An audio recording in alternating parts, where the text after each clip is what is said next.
من اعان ظالما سلطه الله علیه. استاد یاسر به د تاسو په یاد پاپ صاحب ته ویلو چې ګوره مه کوه له کفارو سره همکاري او مرسته، همدغه کفار به الله تعالی په تا باندې مسلطه کړي. نن استاد یاسر کاشکې ژوندی وي او که شهید شوی وي، د هغه روح ته او د هغه قبر ته مونږ همدغه د ده پیشبیني چې کړې وه، دا حدیث چې ده ویلو هغه نن عملي جنبه خپله کړې ده او هیڅکله حدیث دروغ کېدلی نه شي، آیات د قرآن دروغ کېدلی نه شي. خو دلته ځینې کم ظرفه دغه ملګري ټول مه جګوئ سټډیو ته، بیا لاندې چې څوک نه وي راځي هغوی نه شي جګېدلی. 2 کسانو ته جای خالي پرېږدئ خامخا تر څو پر یو کس داسې کس وګورو چې هغه دلته لږ هغه یي که نه سټډیو چې ټوله ډکه شي بیا نه په هغه کېږي. نن هغه څوک چې د زوی د پارلمان وکیل، نن هغه څوک چې له نن نه میاشت مخکې له امریکایانو نه غوښتنه کوله د کابل د مزدور ادارې نه چې باید ډنډغوري کې بمبار وشي، دښمن وځپل شي، پنجاب خلک وځپل شي. نن هغه خلکو په جلسې کې د احمدزی د قوم په نامه جلسه راغوښتې وه او جلسې کې د زنانه او تورسرو تر مخ کمیس او پرتوګ وویسته. که دا طالبان نه وای دغه کمیس او پرتوګ به کېدی شي امریکانو په زور درنه ایستلی وای. لیکن الله تعالی چې د کوم ظلم او مرسته او همکاري تاسو له کفارو سره کړې وه، د هغه یوه بیلګه به مونږ ګورو چې دغه پرتوګونه به تاسو په خپله باندې باسئ. تاسو له دې ملت سره غدر او خیانت کړی او تاسو جفا کړې وه. تاسو د امریکایي اشغالګرو تر څنګ خپل بچي په دې نامه وژل چې دا پنجابیان دي. نن هغه چاته مې خطاب ده چې زوی د پارلمان وکیل ده او پلار یې د غني کمپاینر یو له متحدینو د امریکایانو نه و او په میلیونونو افغانۍ په دې مصرف کړې چې غني واک ته ورسوي او دی لومړی مرستیال شي یا دویم مرستیال شي. وعده هم همداسې ورسره شوې وه چې دی به مرستیال کېږي، خو پس د جنجالي انتخاباتو نه او بیا د واک د ویش نه وروسته غني دی په دې قانع کوي چې ته به د ما مشاور وې. په مشاورت کې هم غني ورسره غبن او خیانت کوي. دته خلک مبارکۍ ته کور ته ورځي، مبارکي ورکوي چې پلانکی خان د نوم په هغه کې ماته لږ مشکل ده. لږ مخکې دغه مضمون ما ولیده چې چا ورپسې لیکلي و. زه پښتنو نشنلستانو ته وایم هغه که په هره جامه او په هر جي کې ناست وي دغه پرتوګ ویستل پښتنو ته مه منسوبوئ. دا د امریکا غلامان دي، دا د امریکا جاسوسان دي. دوی 18 کال امریکایان په طالبان او د افغانستان ملت په دې وژلي دي چې دوی غلامي نه منله. نن دغه خلکو ته زه وایم چې دغه پرتوګ ښکلي خلک پښتنو ته خاص کر د احمدزی دروند قوم ته مه منسوبوئ.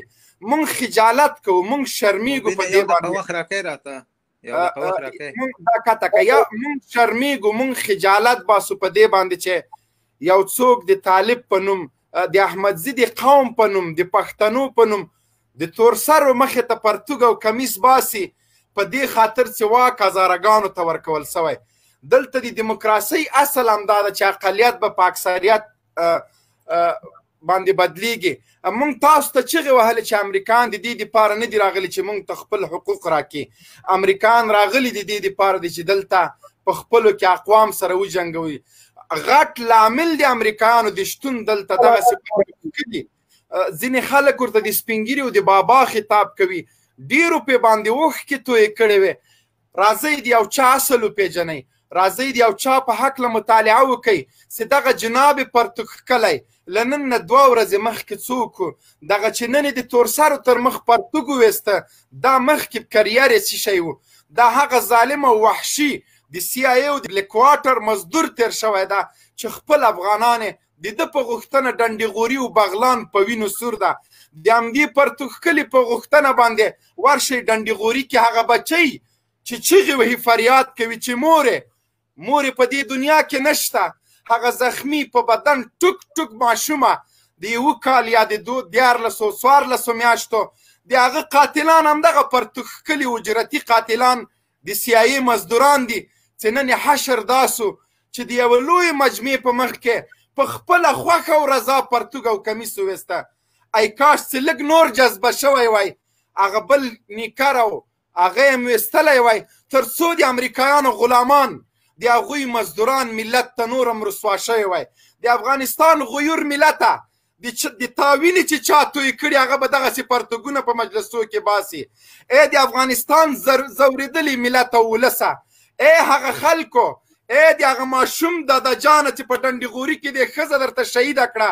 لورکۍ دې په زخمي حالت کې د مورې چغې وهلې، نن د هغوی قاتلانو پرتګونه په خپله وویستل. زه هغه ماشومې ته او د هغوی کورنۍ ته وایم چې د الله انتقام ډېر شدید وي. ای د ډنډېغوري ماشومې کورنۍ، نن مو ولیدل هغه چا چې تاسو باندې د بمبار کوردینات درکړي و، الله عز وجل ډېر زر انتقام ورنه واخیسته، د زرګونو خلکو مخکې په خپله پرتوګ وویسته. هغه خلکو چې د موږ د معصومو ماشومانو وینې توی کړي، ان قریب به دوی په خپله پرتوګونه وباسي. دا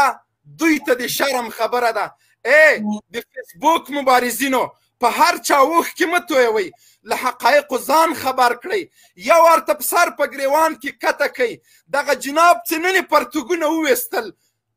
د ده مخکینی کارکردګي وګورئ. د ده زوی هم اوس په همغه پارلمان کې ناست ده چې د موږ د وینو تویولو قرارداد له امریکانو سره لاسلیک کړه. د دغه جناب پرتښکلي زوی اوس هم په پارلمان کې ناست ده چې د موږ د قتل جوازونه امریکانو ته ورکوي او غوښتنې ترې نه کوي چې دا ملت بمبار کوي. ملت راویښ شئ، ستاسو انتقام شدید ده. ستاسو انتقام په دې باندې نه ده چې یو سړی د پرتوګ وباسي او موږ به یې ماپ کړو. نه، د دې ملت وینې ډېرې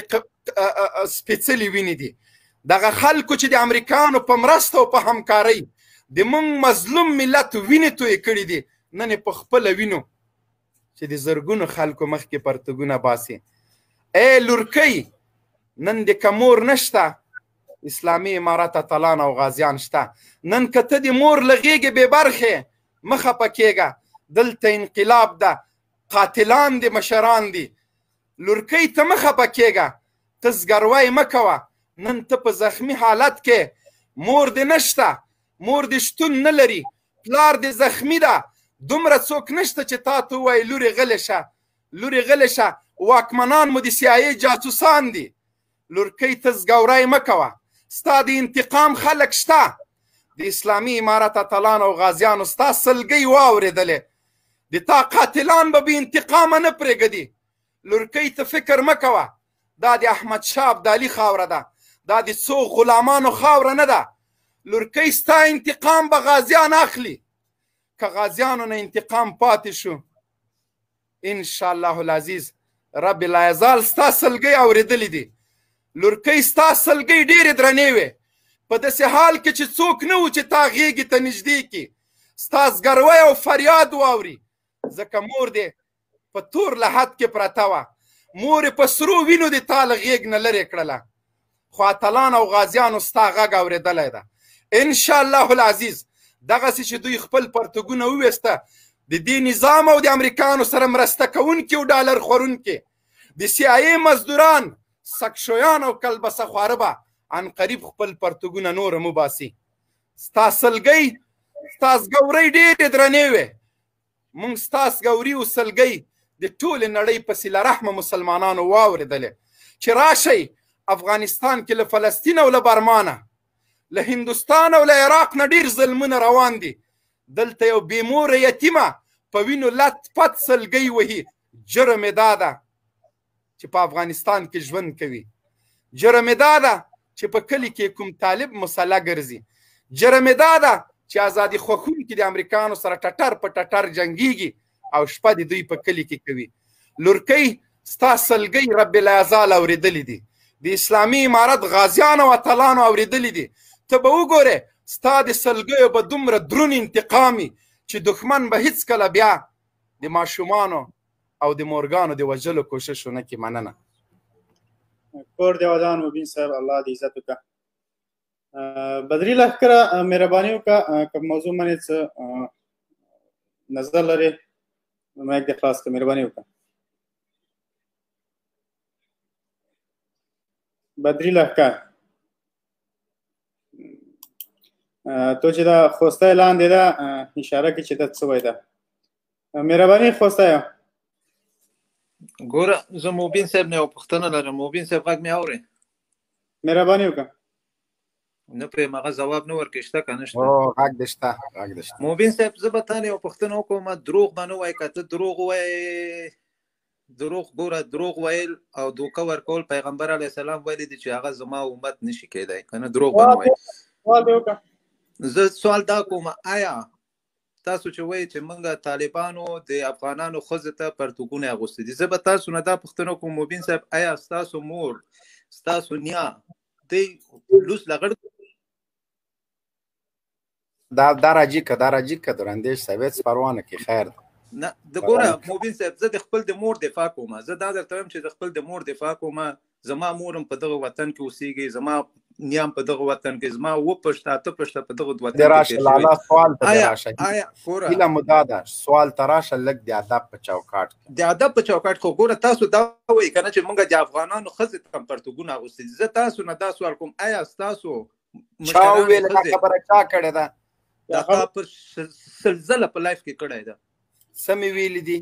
تا ویلي دي چې طالبان او اسلامي امارات د افغانانو ښځې ته پرتوګونه هېڅ کله ما دا ستاسو مشران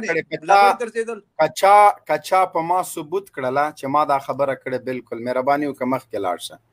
دا خبره ما نه ده کړې خو اوس به درته څه هغه یوټیوب ته به لاړ شم کلیپ به لاړ شه راوړه دا خبره کړې ده که نه و بالکل یوټیوب نه راوړه بالکل صحیح ده موبین صاحب ګوره یو خبره ده که نه یو نیم خبره تاسو کوئ ګوره دا توهین تاسو ځان ته کوئ ګوره زه تا ته یوه خبره کوم وروره نه د ما مخکیني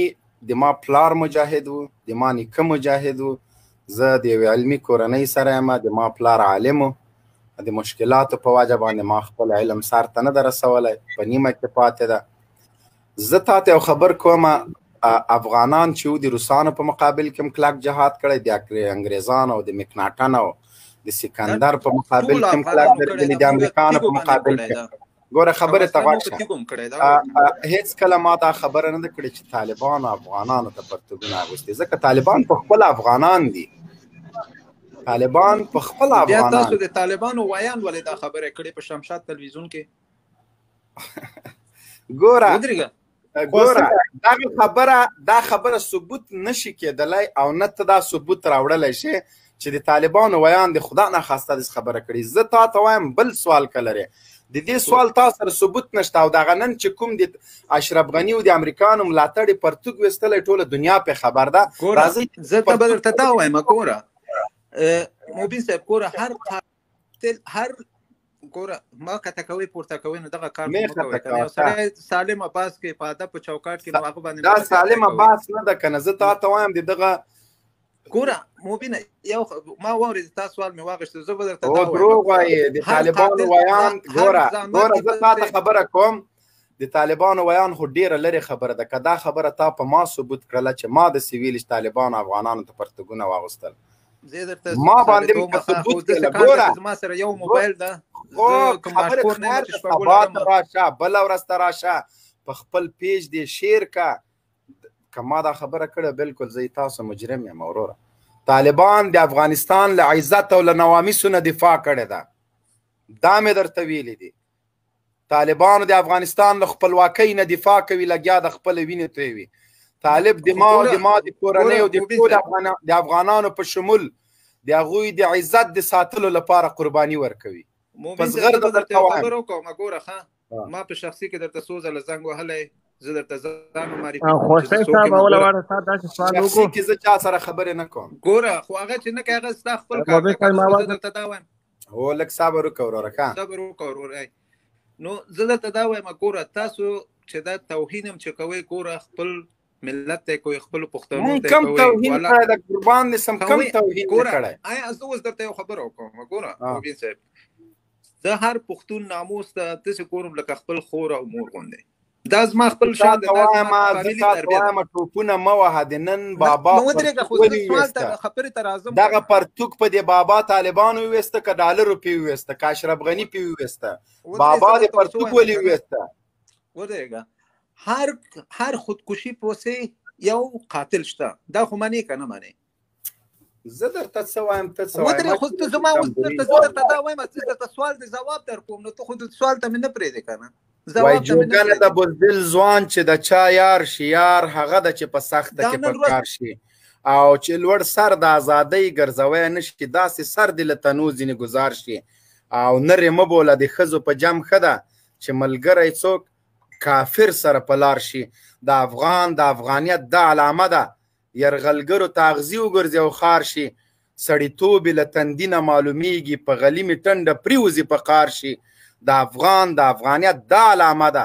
یرغلګرو ته اغزي وګرځي او خار شي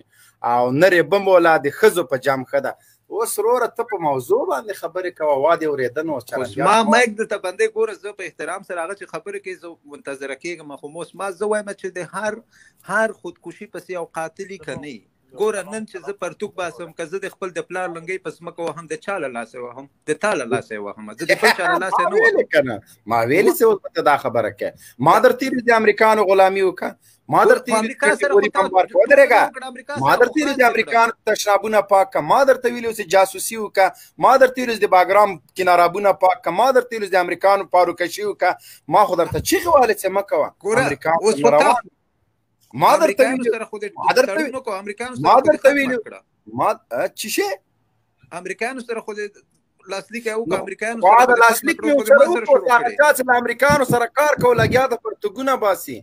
خدای هم غرق کو شرمېږي او شرمېدل بابا دی بابا شلونګا بابا به د پرتګ وستلې نو دا اوس نه کې نو ته یو طرفه خبرې کوي چې ما مایکم بندوي او ما ته نوبت هم نه راکې نو ته باندې خو هیڅ کلمات تا که بس کار نه کولای شي نه در کولای شم سوال لري موضوع باندې وګورئ